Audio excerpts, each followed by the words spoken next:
nagsasayang ng energy bago kayo magbuhat ng heavy. So kailangan pinipreserve din nyo yung energy ninyo sa pag-press.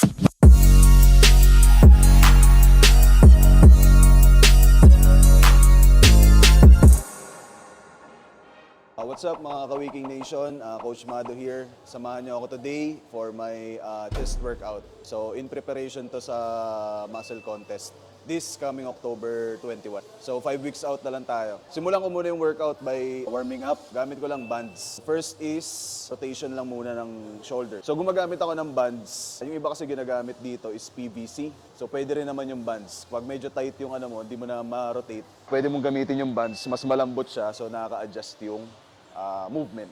Pwede rin yung PVC, kaya lang, since medyo tight din yung katawan ko na talaga, ito na yung ginagamit ko, yung bands na. Ginagawa ko lang to for like 12 reps, siguro mga 2 sets.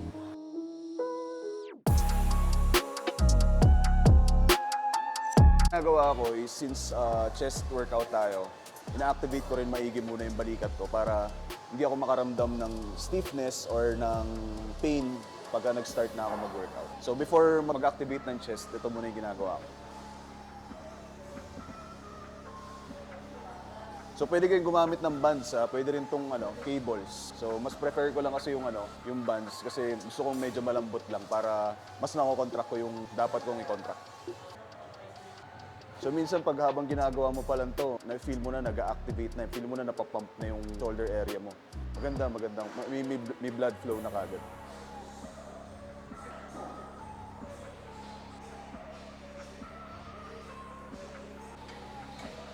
So sa warm-up na gagawin natin, minsan nag-start ako sa dumbbell kagad na warm-up, pero this time i-activate yung chest ko by cable flies na lang para maramdaman ko talaga yung blood flow bago tayo mag-start.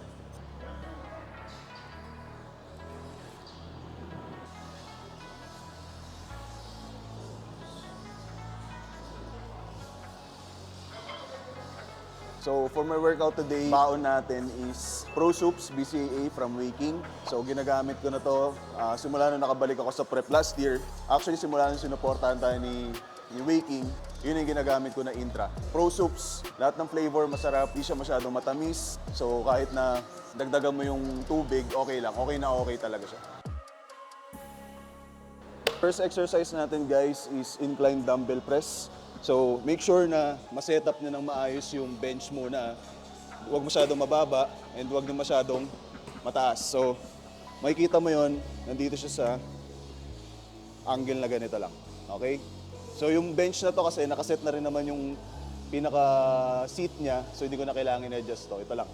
So, okay na tayo dito. Try muna natin mag 30 kg.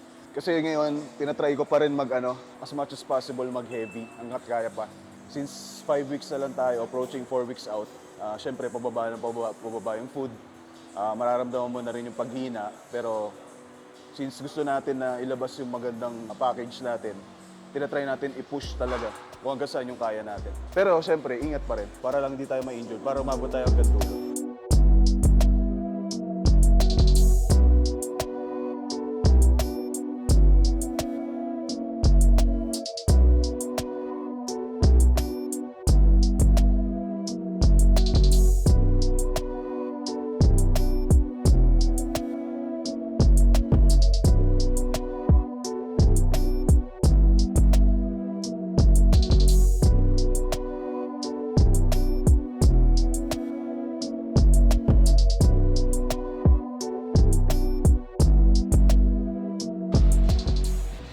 So kung makapansin nyo guys, kahit medyo mabigat na siya para sa akin for now, tinatry pa rin natin kontrolin yung weight. So hindi siya masyadong mabilis, like tulak lang ng tulak. So ginagawa natin is may control tayo sa weight all throughout the rep. So pababa, daan-daan, then hindi rin masyadong mabilis yung pagtulak. So medyo mabigat na rin yan eh. So yun yung practice nyo guys. Regardless kung nasa level na kayo ng weight, huwag ninyong gawin lang basta-basta na ma-move yung weight from point A to point B ng mabilis.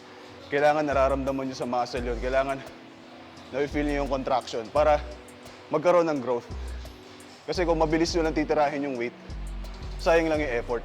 Tapos very minimal lang yung mabe-benefit ninyo. Bigyan na rin tayo ng tip. Guys, tip lang pag magbubuhat na kayo ng heavy, meron kasing iba na ang gagawin is bubuhatin ng arms, tapos tsaka hihiga. So pag ganito nakabibigat guys, practicein niyo yung technique na lalapag nyo siya sa may bandang tuhod. Yan, yung legs yung bubuhat bago kayo humiga. Panoorin niyo yung video, panoorin niyo yung gagawin natin. Ito kasi yung importante, para hindi kayo nagsasayang ng energy bago kayo magbuhat ng heavy. So kailangan pinipreserve din niyo yung energy ninyo sa pag-press, hindi sa pag-amba pa lang ng weight. Okay?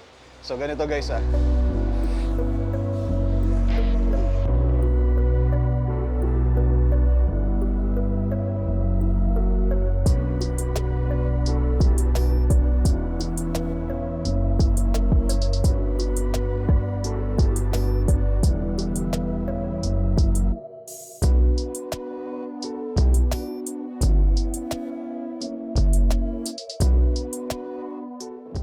Then, pagbaba, diretso rin ulit sa tuhod. Pang! Diba? So, hindi ka nagsasayang ng energy.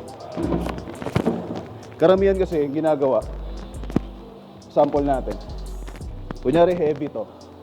Yung iba ginagawa kasi, binubuhat dito, tsaka hihiga. Okay? Kasi yung iba naman, sa sobrang bigat, minsan pinapaabot pa nila. So, mas maganda kasi na ikaw mismo yung may control sa weight talaga, totally. So, pwesto mo muna dito, and then, padjak, pang, habang ini-stable muna sa arm, then kabila, stable. Then, pwesto, then press. Pagkatapos naman, ganun ulit. Balik dito, stable, salud ng tuhod, pang, pag. Okay, so pag tumayo ka, andito na lahat ng weight. Minimize mo yung pinapasok mo na effort sa pagporma pa lang ng weight and yung pagsoli ng weight. So may mga energy ka para magbuhat na mabigat. So sa last set natin guys, magpapaspat tayo kay Coach Kabi. No?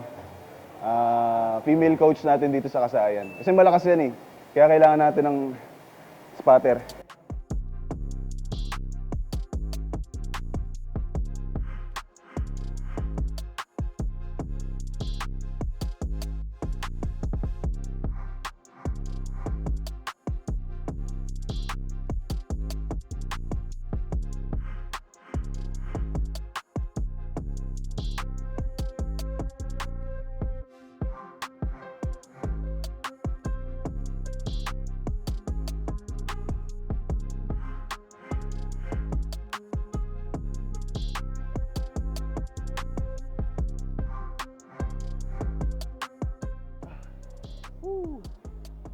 Then naka 15 tayo kasi may spot ng head coach ng KSY. Thank you.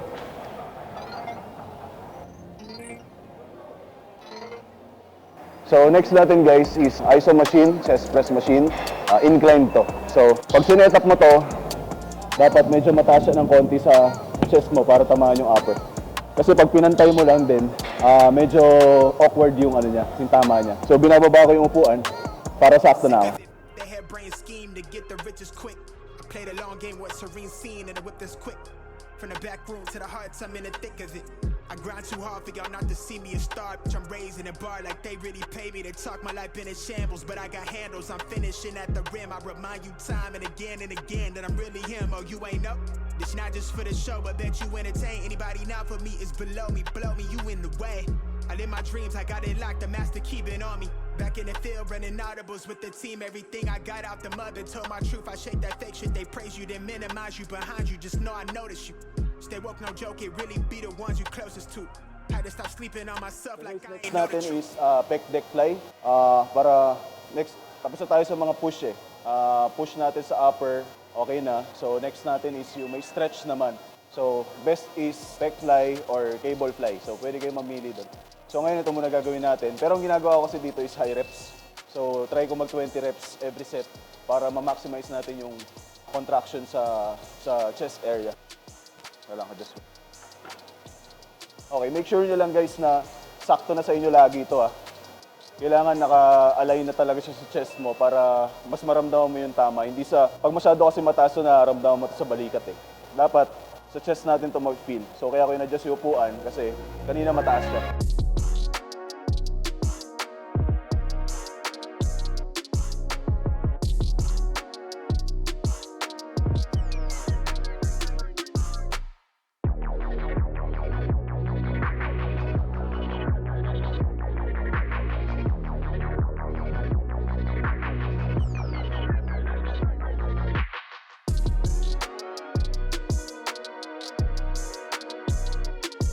tayo sa upper and sa mid chest. So ang last natin is decline press using yung iso machine. So makikita ninyo naka-angle siya pababa. So para dito yan sa lower pecs natin. So ito yung ganito siya gawin. So in-adjust ko na to, in-adjust ko na yung seat niya para sakto na rin yung tama niya sa lower chest natin. So chest out ka lang dito guys, chest out ka lang para ma-maximize mo yung stretch, and at the same time, pag pinush mo siya, mararamdaman mo talaga nagko-contract.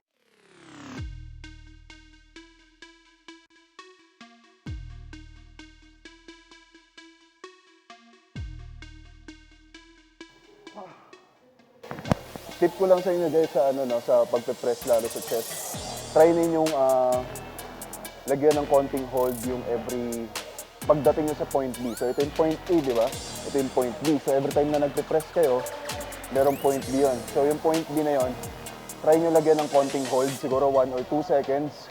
Pero yung hold, hindi dapat yung hold ng arms yung nape-pressure. Dapat kung ano yung wino-workout ninyo na muscle part, yun yung nag-hold. So pag pinush ko tong ganito, every rep, pag binigyan ko siya ng konting hold, nagkakaroon ako ng extra contraction na mas nakakadagdag siya sa damage na ginagawa natin doon sa muscle.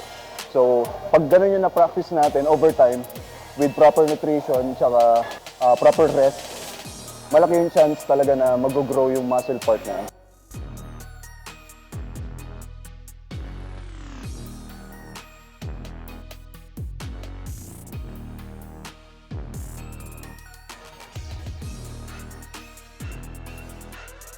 Guys, kung tatapos yung natin, chest workout, sana may napulot kayong konting aral dun sa mga tips na binigay natin. So, shoutout ulit kay Boss Nigel. Thank you so much, Boss, sa support mo since nung nakabalik ako. Hanggang ngayon, tuloy-tuloy pa rin. So, waking talaga #1. And guys, ini-invite ko rin pala kayo na mag-visit dito sa KSYN Fitness Gym. Dito siya sa may Camaro, corner Pontiac Street. Bisitahin nyo kami dito guys. Check out nyo yung mga equipments and yung facilities natin. Sobrang solid. And if ever gusto nyo mag-inquire regarding sa rates ng membership and monthly and PT, personal training, PM nyo lang yung KSYN Fitness Gym. So, kita-kits ulit guys. 5 weeks out, muscle contest. Salamat sa suporta nyo. Salamat sa suporta ng Waking Family and sa buong Kasayan team.